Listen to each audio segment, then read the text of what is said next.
Here we go.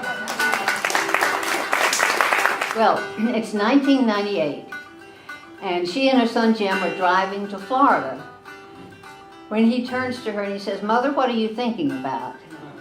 And she says, "I'm thinking about walking all the way across the United States for campaign finance reform."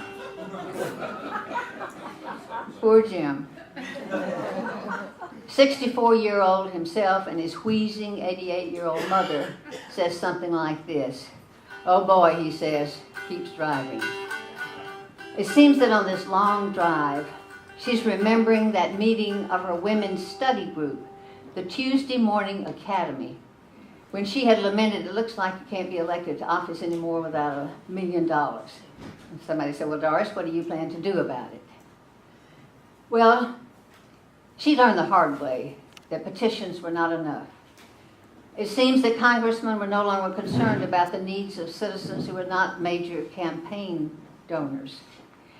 She said she felt for the first time in her life politically powerless. And at this point, her son Jim says he would help her with her adventure if she would go into training and prove that she could walk 10 miles a day with a 25-pound backpack, sleep on the ground in a sleeping bag, and thumb her way back home if she decided to quit. In 6 months, she was ready, and he booked her flight to L.A. The first day of the new year, 1999, and she writes, "I guess my real story begins in this desert. Not to mimic the great spiritual stories that begin there, no. Sometimes with the urge to just walk into that desert and be done with it. Other times with the urge to have some ice cream with chocolate sauce." She says, "I figure life is what we patch together between those competing desires. I wonder if this is ridiculous. How far can I get? Am I a fraud? I pick up where I left off the previous day. Am I 10 miles for today?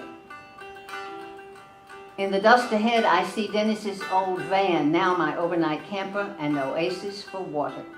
After mile number 8 each day, I go there for a cold drink and a quick nap before my final 2 miles. This old body is never the same day to day.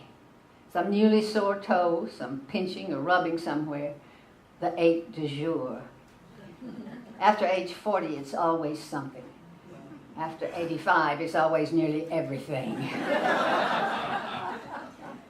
Better to die out here in meaningful pursuit than back home sitting in my old chair. But finally, through all the dust and sand, I see the mountains of Arizona.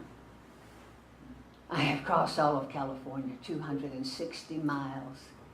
And I will cross the Colorado River on my 89th birthday.